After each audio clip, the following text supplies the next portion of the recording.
We live in a world that often feels heavy, full of shadows.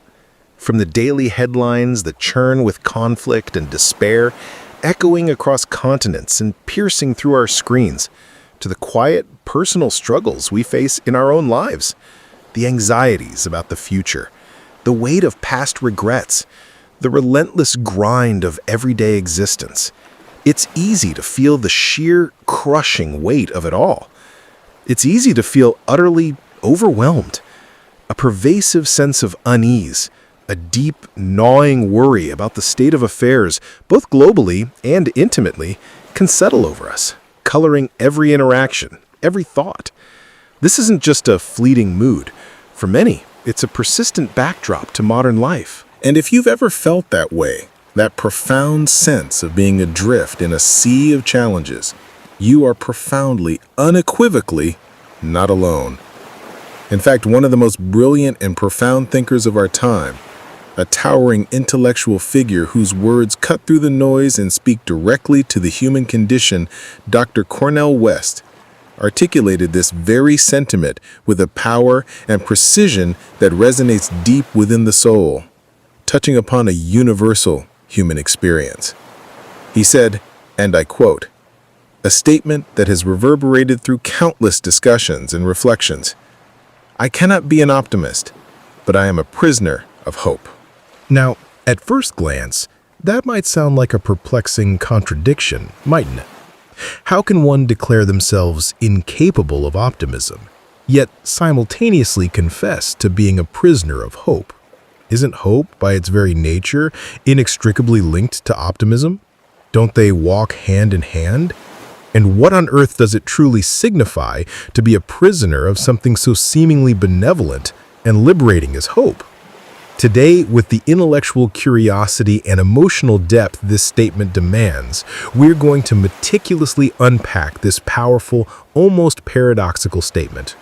We will delve into its layers, dissect its nuances, and strive to discover why embracing this seemingly contradictory truth, this profound and intricate understanding of our human capacity, might just be the single most liberating and empowering perspective you can adopt in a world that often feels anything but. Let's begin our exploration by clearly defining optimism. What is it, really, when we strip away the superficial layers?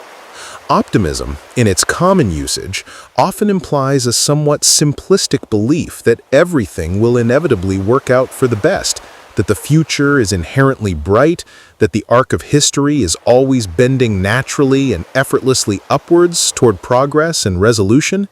It's often characterized as a sunny disposition, an almost unyielding glass-half-full outlook, a tendency to always look on the bright side, regardless of the surrounding circumstances. And while there's nothing inherently or fundamentally wrong with maintaining a positive mindset, and certainly no virtue in wallowing in negativity, Dr. West, a man who has dedicated his entire prodigious life to an unflinching, courageous confrontation with systemic injustice, deeply entrenched inequality, and profound human suffering, understands with crystalline clarity that such an uncritical, unwavering outlook can often be incredibly naive. To adopt an optimistic stance in the unvarnished, brutal face of systemic oppression that grinds down generations, in the face of deep-seated, agonizing suffering that echoes through communities, in the face of a planet quite literally struggling under the immense, unsustainable weight of human impact, teetering on the brink of ecological collapse, to do so would be to willfully and tragically deny the very essence of reality. It would be to willfully ignore the heart-wrenching cries of the marginalized, the gut-wrenching pain of the broken, the very real existential threats that loom large on our collective horizon.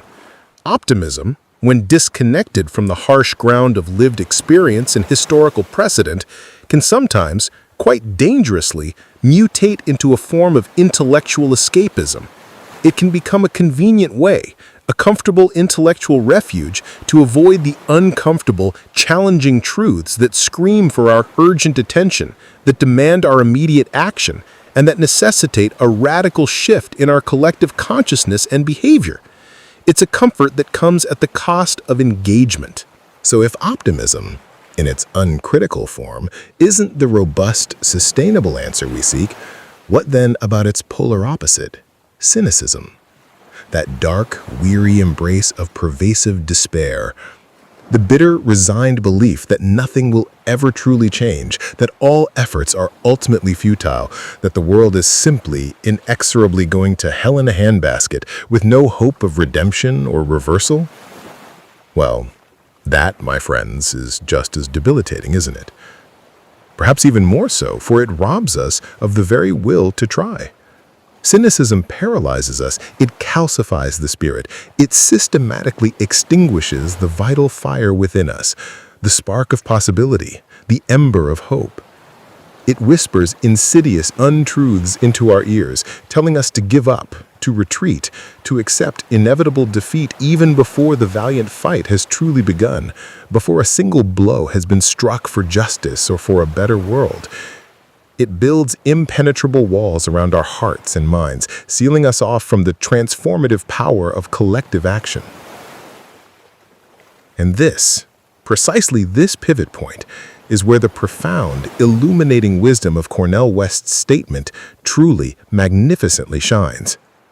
He offers us not a choice between two equally unsatisfactory extremes, but a vital, often overlooked third path.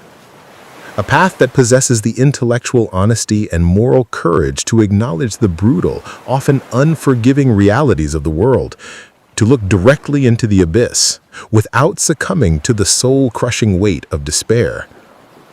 A path that courageously embraces action, persistent and unwavering action, even when the odds seem impossibly stacked against us, even when the mountain appears unclimbable. He offers us hope.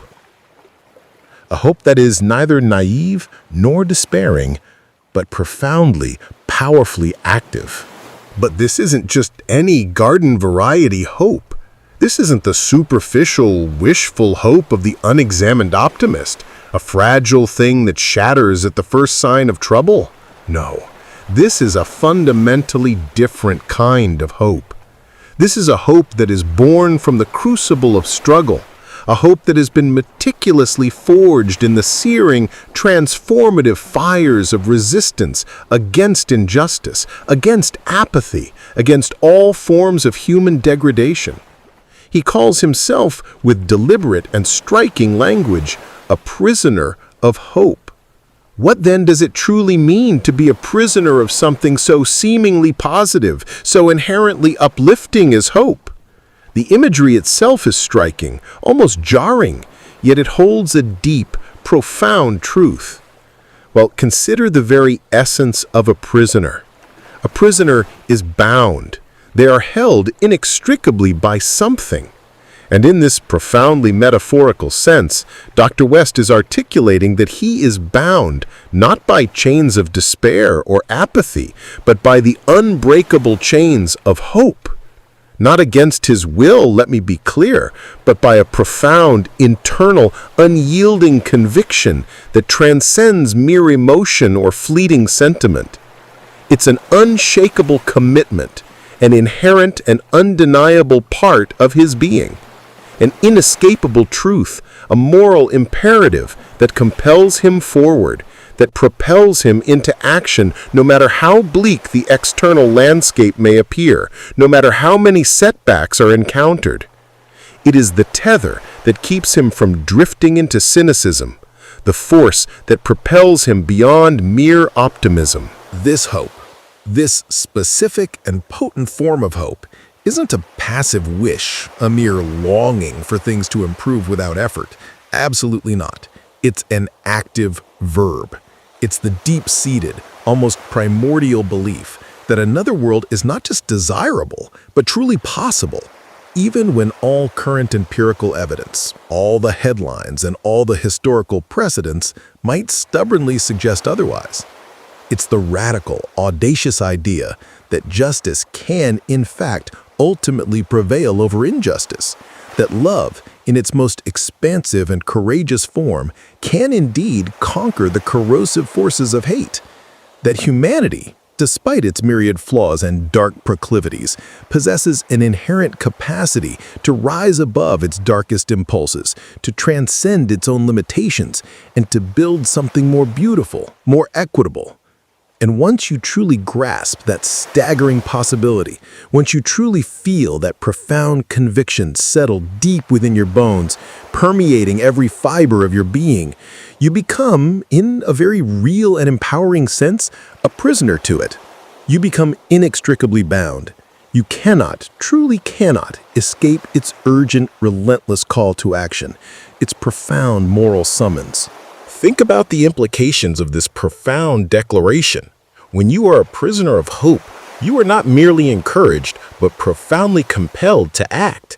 You are compelled to speak truth to power, to dismantle oppressive narratives, to challenge the status quo, even when your voice shakes. You are compelled to stand in unwavering solidarity with the marginalized, the dispossessed, the voiceless, amplifying their struggles and fighting for their dignity. You are compelled to tirelessly work towards a better future, not because you are guaranteed immediate success or a swift victory, but simply and profoundly because you must. Because the alternative, to surrender entirely to despair, to capitulate to the forces of apathy and inaction, is utterly unthinkable, a betrayal of your own deepest convictions. It's not a choice, it's an inescapable moral imperative. This kind of hope, this robust and resilient hope, isn't about ignoring the omnipresent darkness. Quite the contrary. It's about acknowledging it fully, gazing unflinchingly into its depths, feeling its oppressive weight, and still, consciously and courageously choosing to light a single, defiant candle. It's about recognizing with absolute clarity that even in the deepest, most impenetrable shadows, there is always a flicker of light, a spark of possibility, a moral imperative to relentlessly strive for something more just, something more compassionate, something infinitely more humane. It's the understanding that the light exists not despite the darkness, but often, most powerfully, within it, illuminated by its stark contrast. So what does this profound philosophical insight mean for us, for each of us, as we navigate the intricate tapestry of our everyday lives, our personal struggles, and the grander challenges of the world? It means, first and foremost, that we don't have to engage in the exhausting charade of pretending everything is perfect, that the world is always a rosy place. We don't have to force ourselves into a sunny, artificial disposition when our hearts are heavy with sorrow, grief, or frustration. This profound concept gives us explicit, liberating permission to acknowledge the pain, the profound injustice, the personal struggles and global crises, all of it without flinching or sugarcoating. It validates our very real experiences of heartache and disillusionment.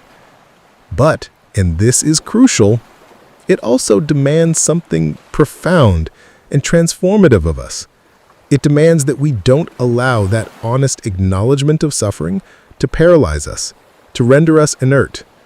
It demands that we don't, under any circumstances, give in to the seductive, debilitating lure of cynicism, which offers only stagnation and despair. Instead, it calls us, with an almost spiritual urgency, to cultivate this powerful, resilient, transformative hope within ourselves, to nurture it, to let it grow deep roots. It calls us compellingly to actively choose to become prisoners of hope, to embrace its binding yet liberating force, to let it guide our actions and shape our worldview. How, then, do we actively embark on this journey? How do we cultivate this potent, life-affirming hope in a world that constantly presents reasons for its absence? By understanding that hope isn't a passive feeling you simply wait for to magically descend upon you. It's a dynamic, living muscle you consciously and consistently build through practice and intention. Here are some actionable steps, concrete pathways to becoming a prisoner of hope. Acknowledge reality, but don't drown in it. This is the bedrock. Don't shy away from the hard truths, the uncomfortable facts, the inconvenient realities. Engage with the world as it is, not as you wish it to be. Read widely, learn deeply, engage in critical discussions, confront your own biases, seek out diverse perspectives, understand the systemic roots of problems, but crucially, do not allow this knowledge to overwhelm you, to plunge you into an abyss of despair. The goal is clarity, not paralysis. Acknowledge the darkness, but always keep an eye trained on the potential for light. Find your why, your moral compass. What specific injustice breaks your heart deeply, irrevocably? What profound possibility ignites your spirit, fills you with a sense of purpose and urgency? Is it environmental degradation, social inequality, educational disparities, human rights violations, or something deeply personal like overcoming addiction or systemic poverty in your community? Connect with that core, visceral motivation. Identify the specific areas where your values align with the need for change. This why will be your anchor, your unwavering internal compass when the seas get rough and the path becomes unclear. It's the sacred fire that fuels your commitment. Take action, no matter how small it seems. Hope is not a spectator sport.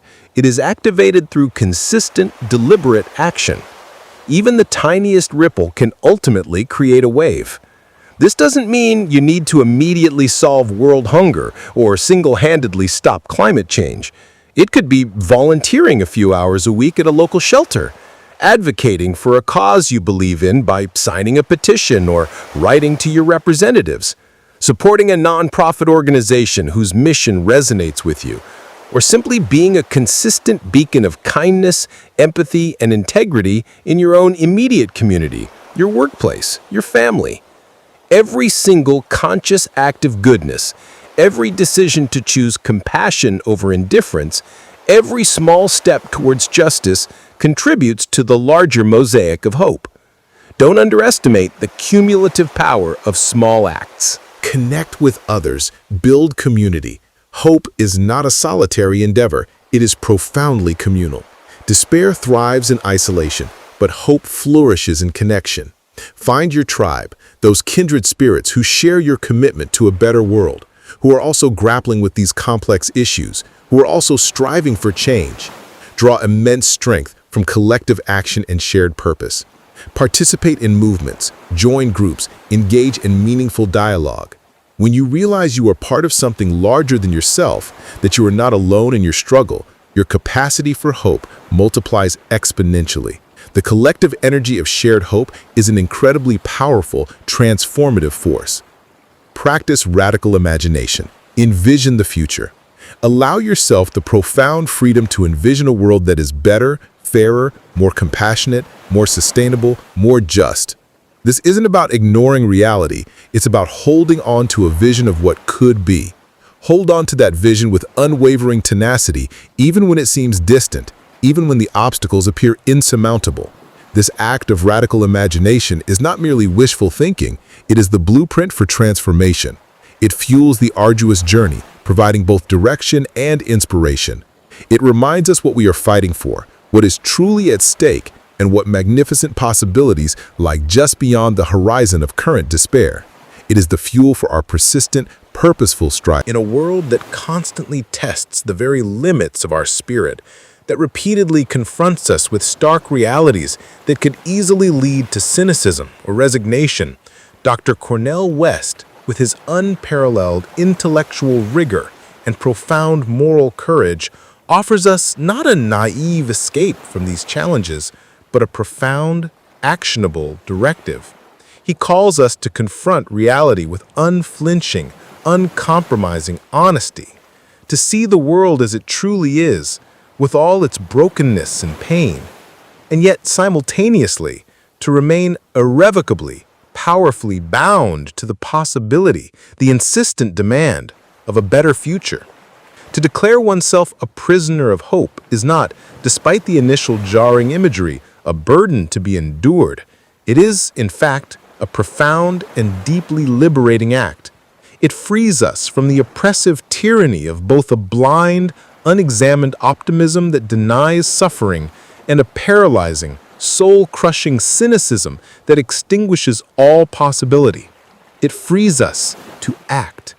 It tells us with an undeniable, resonant truth that even when we cannot discern the path clearly, even when the night stretches long and dark before us, its shadows deep and impenetrable, we are chained not by despair, but by our very humanity, by our inherent capacity for empathy and justice, to the imperative of striving relentlessly and with unwavering resolve for the light.